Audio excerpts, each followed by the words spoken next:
Assalamualaikum warahmatullahi wabarakatuh. Teman-teman, kembali lagi di channel YouTube saya, Khairun Imam. Gimana nih kabar kalian? Semoga kita semua selalu diberi kesehatan, kemudahan, dan juga limpahan rezeki dari Yang Maha Kuasa, teman-teman ya. Nah, di video kali ini kita akan menyaksikan sebuah tayangan yang sangat menarik dan juga sangat-sangat mengejutkan. Di mana Bung Andi Aswan ternyata sudah makan bersama dengan Rismon di salah satu restoran di Jakarta. Dan tentunya ini bukan makan siang gratis, teman-teman ya. Ada banyak hal yang disampaikan Rismon kepada Bung Andi Aswan, utamanya mengenai gerakan-gerakan dari kasus ijazah Pak Jokowi yang terus diusut oleh Roy Suryo, Tiva, Refli Harun, dan juga kawan-kawannya.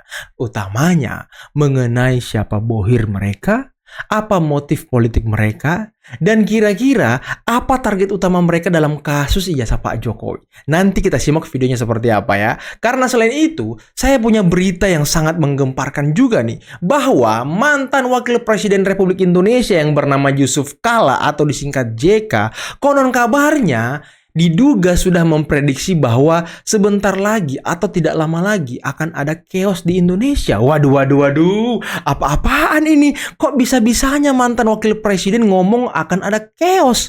Dan apakah benar berita ini? Nanti kita simak seperti apa, teman-teman ya. Karena terakhir kita akan menyaksikan penjelasan yang sangat luar biasa dari Bung Pitra Romadoni terkait dengan manuver-manuver para purnawirawan dan juga para pensiunan yang terus mengganggu Pak Jokowi dan terus menggandeng Roy Suryo dalam kasus ijazah ini. Tapi sebelum kita mulai, jangan lupa like, subscribe, dan share. Dan tanpa perlu berlama-lama lagi, mari kita mulai videonya berikut ini. Yusuf Kala prediksi Juli-Agustus 2026 bakal terjadi chaos. Apa yang ada di benak kalian setelah membaca berita seperti ini? Sebatas prediksi seorang mantan wakil presiden yang punya pengalaman? Oh, tidak sesederhana itu. Oke, saya coba berikan perspektif yang berbeda. Ini pendapat sekaligus analisis pribadi saya. Jadi begini, dalam dunia intelijen tidak ada yang namanya kebetulan yang dijadwalkan. Ketika sebuah kekacauan diprediksi dengan presisi hingga ke bulan tertentu, dalam hal ini Juli dan Agustus 2026.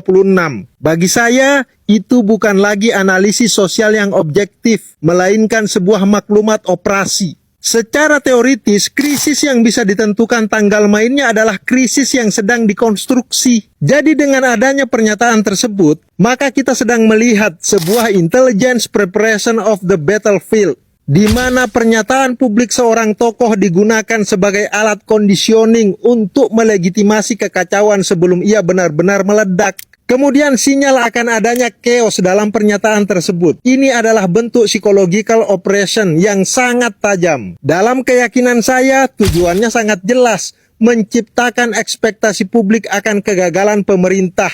Sehingga ketika pemicu buatan diledakkan nanti, masyarakat akan menganggapnya sebagai kebenaran sejarah, bukan hasil sabotase. Pak JK kan sudah mengingatkan bahwa akan terjadi chaos, kalian malah santai. Ya kira-kira begitulah kalimat yang nanti akan muncul. Jadi aktor-aktor intelektual di balik layar tidak sedang meramal, mereka sedang mengatur ritme. Mereka memanfaatkan isu-isu sensitif mulai dari beban fiskal, isu kesejahteraan seperti MBG, hingga sentimen gugurnya prajurit di luar negeri sebagai bahan bakar yang disiramkan ke akar rumput.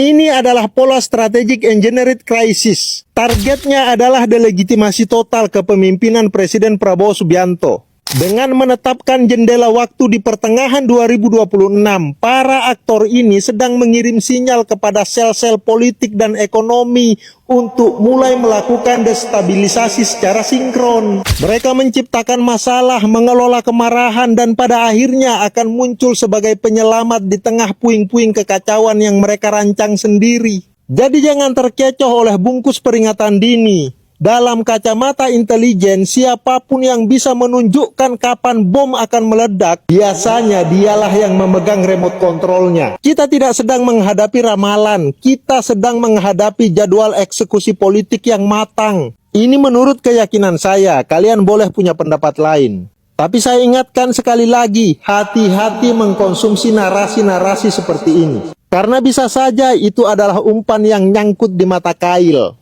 Thank you. Pertama-tama, udah pernah lah saya bilang kan, bahwa kita sebagai peneliti itu harus independen, Independen ya. bebas bias, artinya nggak suka Ya. kita arahkan penelitian itu supaya menyimpulkan bahwa dia jahat, Ya. bahwa dia palsu, dia asli gitu. Nggak boleh gitu, karena proses penelitian itu ongoing ya, maka bebas bias itu mutlak harus kita lakukan. Memang teman-teman dari pihak Pak Jokowi kan selama ini sudah berteriak itu ada faktor citra uji. Oke, Citra uji yang mengalami degradasi akibat mengupload ke X. Berarti ada masalah resolusi di situ. Resolusinya, Ya, resolusi ya.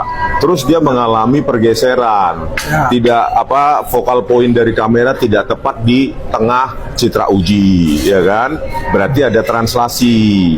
Terus dia mengalami perputaran atau rotasi. Artinya tidak tegak lurus terhadap focal point kamera. Maka ada dari dua itu ada citra uji itu mengalami apa yang dinamakan dengan proses geometri. Ada pergeseran maupun perputaran. Belum lagi kita berbicara tentang pencahayaan.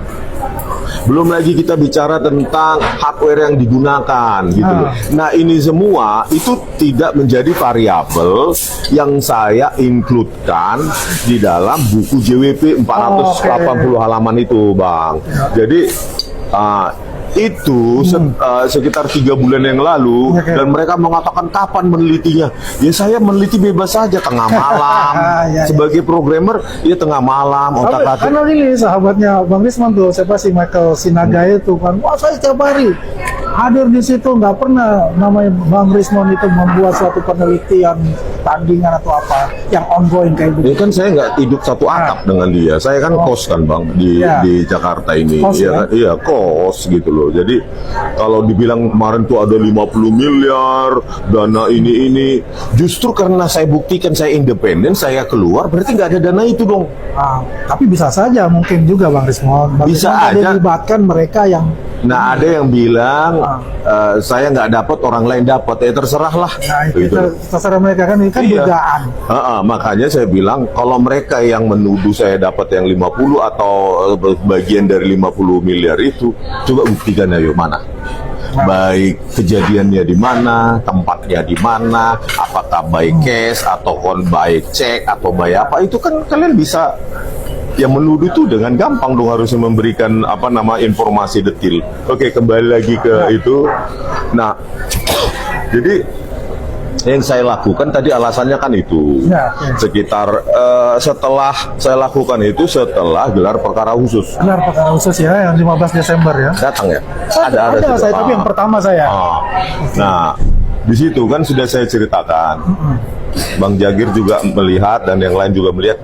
Saya bilang sama Pak Dir, saya lah yang paling lama melongok. Paling lama ya melihat itu ya, melototin. Saya udah cerita itu kan tuh. Melototin sampai begini. Itu karena saya hafalnya objek-objek, posisi objek maupun jenis objek yang diupload oleh Dian Sandi. Saya ingin memastikan benar nggak ini, precise nggak ini apa yang ada di situ. Terus saya pelototi. Stempelnya ada ya. Emboss, terus watermark. Watermark, emboss terutama ya, watermark, emboss, ya kan. Terus posisi setiap objek di situ, gitu kan. Tentu saya amati begitu semua ya kan. Gitu. Ini embossnya bener nggak ini kan, gitu kan. Nah setelah itu saya amati. Adalah itu mungkin saya sendiri 5 menit, saya sendiri 5 menit mengamati. Kepala saya tundukkan. Jadi ya selamanya yang dibilang Roy Suryo apa Refli Harun itu ya pembohongan publik mestinya. Makanya menyadari untuk itu dong ya. Makanya saya bilang katakan aja dulu ada waktu itu. Udahlah kita memang ada emboss itu. Saya tetap sopan dengan Pak Roy Suryo ya. Apapun yang diperbuat terhadap saya. Ayolah Pak Roy Suryo, memang ada. Itu aja bilang.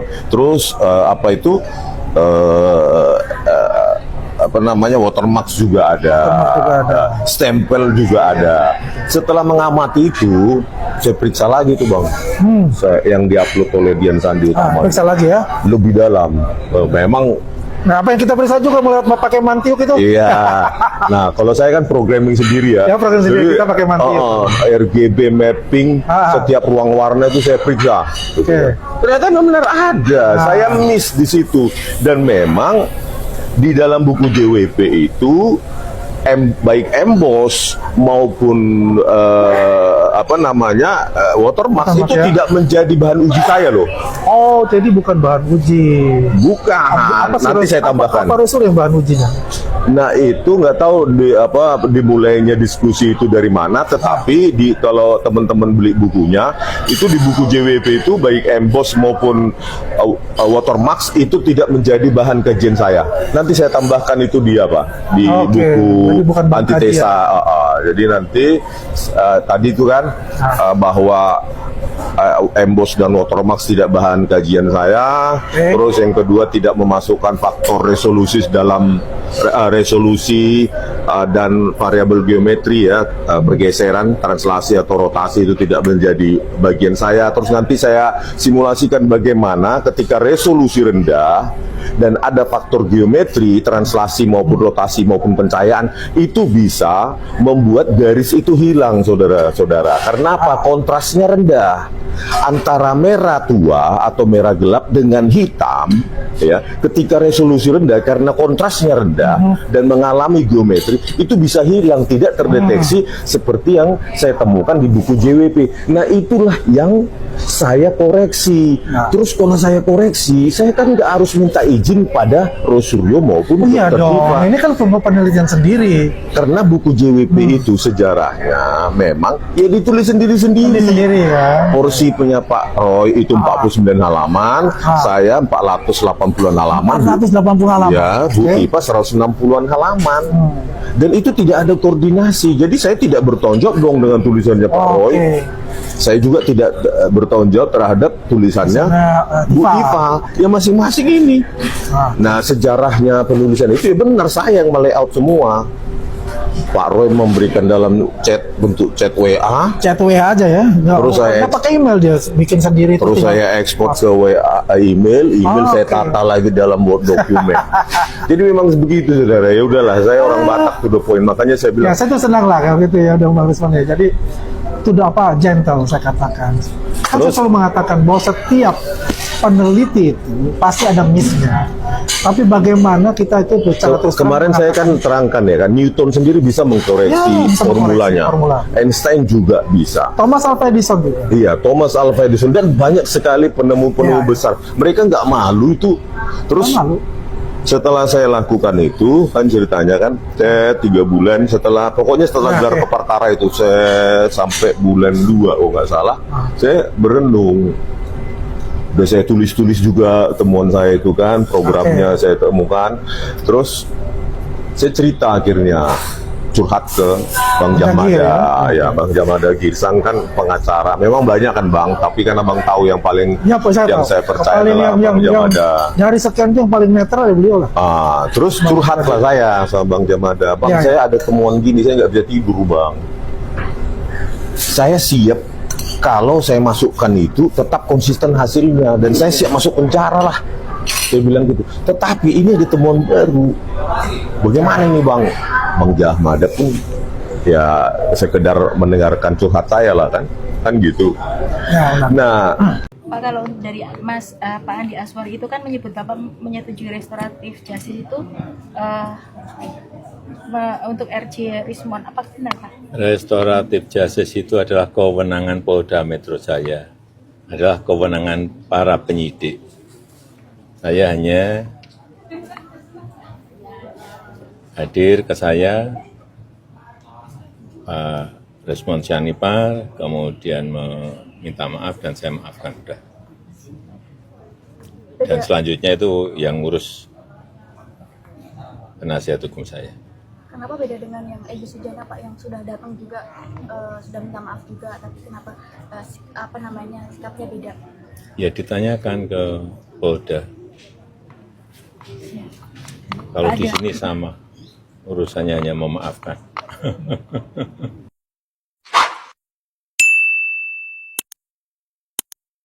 Saya sebagai orang Sumatera, Bang, sering sekali suka melihat yang tersirat dari yang tersurat nih Bang. Asik. Selain daripada apa tadi tentang buying time, Iya. ada nggak Bang kemungkinan bahwa CLS ini adalah juga untuk mendegradasi kredibilitas para penyidik? Karena kan Ya. saya lihat juga dia nuntut bahwa ada penyeludupan pasal, dia bilang Ya. macam-macam gitu. Ada nggak arah ke situ Bang? Ya kalau ada tuduhannya penyidik nggak benar, arahnya pasti ke sana. Nah itu maksud saya. Berarti kan sudah ada tuduhan, ini penyidik nggak benar katanya gitu. Berarti Jadi, kan seolah-olah penyidik kita ini nggak baik dan benar. nah itu kan bertujuan untuk membentuk persepsi publik jadinya kan. Yes, makanya saya bilang saya tantang mereka, berani nggak lu gugat pra peradilan proses hukum itu? Kan nggak berani mereka. Mereka ini hanya omong-omong. Kalau menurut saya ini omong kosong semua gitu loh. Ya. Nah justru karena tanggung banget ya kan, ya udah kita turunkan aja ratusan pengacara nanti di Pengadilan Negeri Jakarta Selatan. Ya. Nggak Itu perlu dalam rangka 1.000 lah. counter untuk persepsi publik tadi, jangan terpengaruh dengan itu. Mungkin itu Loh posisi Abang juga ya. iya, kita harus kawal tahu, hukum tahu. ini. Jangan nanti seenaknya besok-besok nanti CLS nggak bisa, mereka gugat ke Petun, mereka gugat Wan Prestasi, padahal forum hukum yang tepat itu adalah Prapit. Iya. Nanti besok-besok ada lagi nanti kita lihat dari Sumatera ya kan yang gugat. Ada lagi. Polda Metro Jaya contohnya. Kan capek juga kita seperti itu. Tapi terserah udah capek sih Bang. Udah lama sekali nih kasus tapi nggak P21 juga. Ya, Kenapa harus, Bang? kalau nggak P21 harusnya jaksa dong lebih gercep. Gitu ya. Ya kan? Jaksa ya bantu penyidik dong. Ini agak lama ini, agak lama. Iya kan? Jadi kita sebenarnya sudah capek juga. Kan kita udah tahu nih barang nih asli. Misalnya. Iya. Tapi terlalu banyak muter-muternya pusing juga masyarakat Ya melihatnya. karena gitu kewenangan untuk P21 itu ya jaksanya. Untuk dia siapkan untuk pra penuntutan. Tapi itu berkas yang pelengkapnya udah masuk lagi. Ya berkas saya kira sudah lengkap ya, dan informasi dari pelapor Iya. kita lihat berkasnya itu sudah dikirim ke jaksa. Jangan lama-lama dia menelitinya.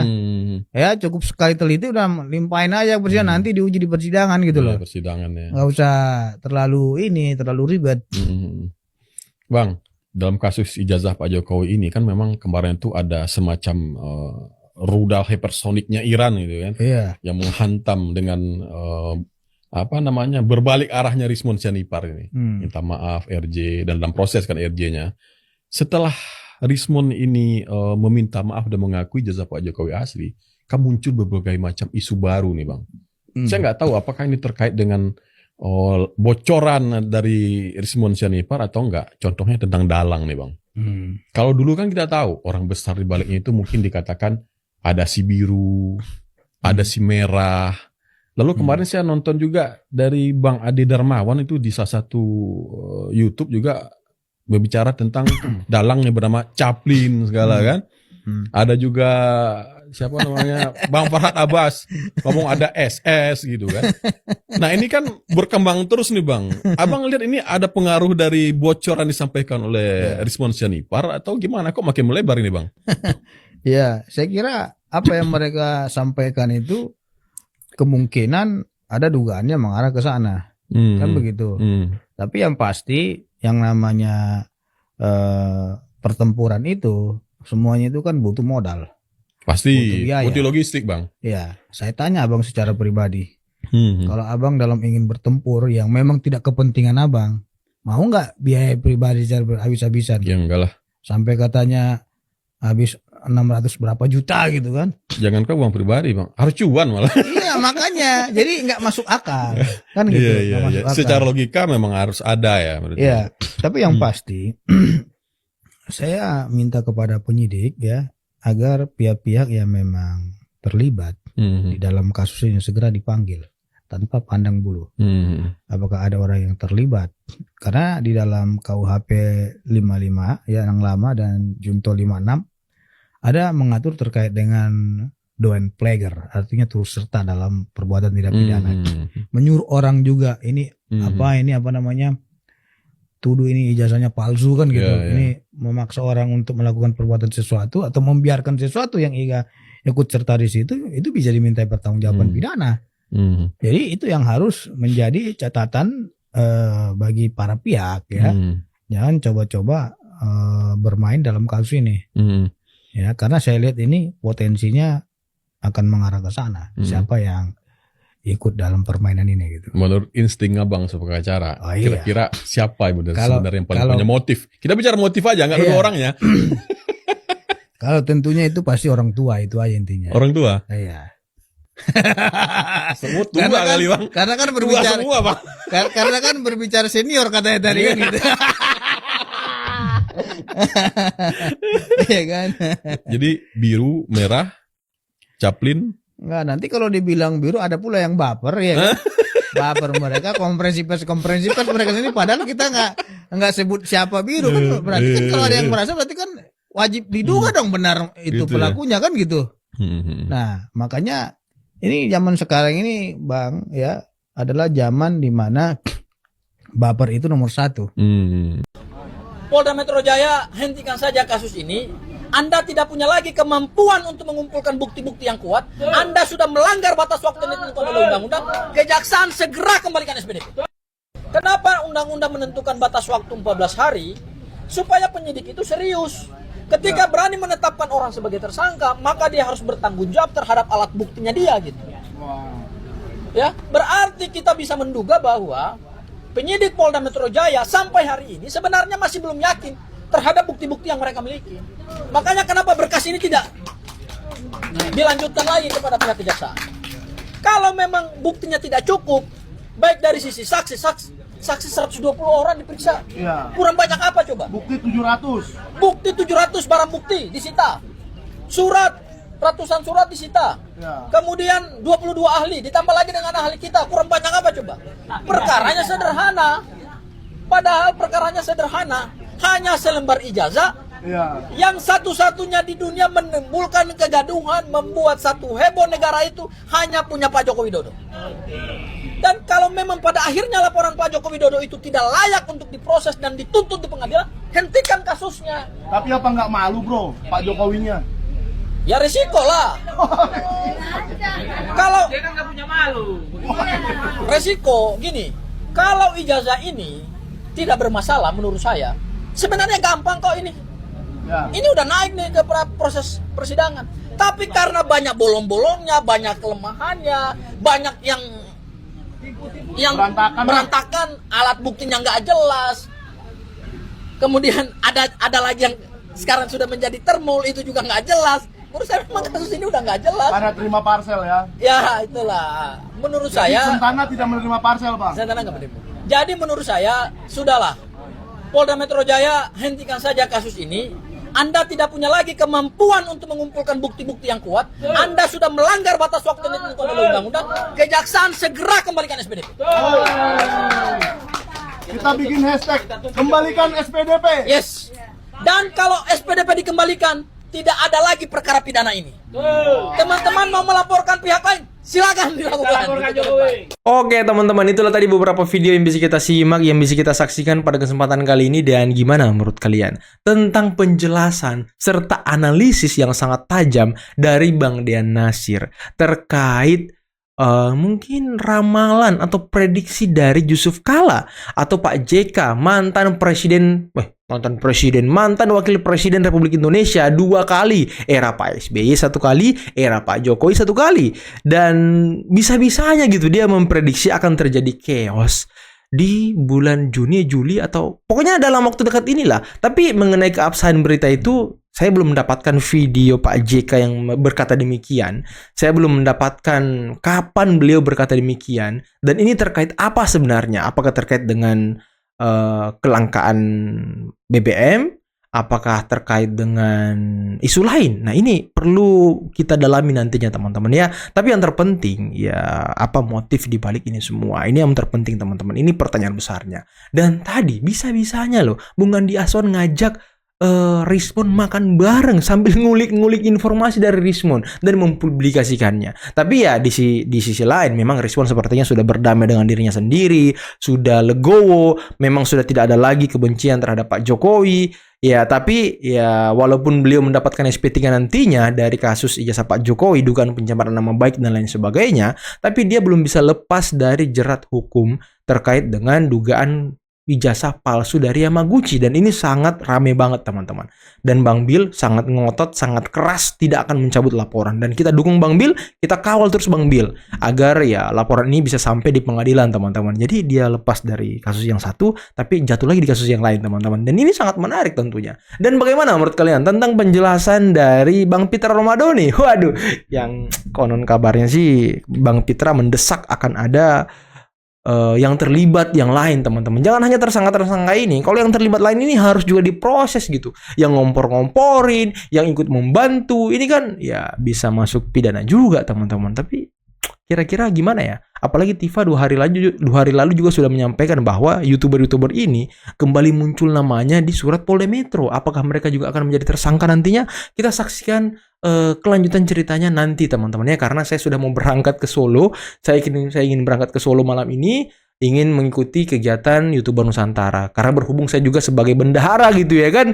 Dan sudah banyak yang tanya di kolom komentar, "Bang, kok tidak ke Solo? Bang, kok tidak ke Solo?" Saya mau ke Solo teman-teman. Oke, mungkin cukup sekian dulu video kali ini. Jangan lupa like, subscribe, dan share videonya. Akhir kata, billahi taufiq wal hidayah. Assalamualaikum warahmatullahi wabarakatuh. Bye-bye.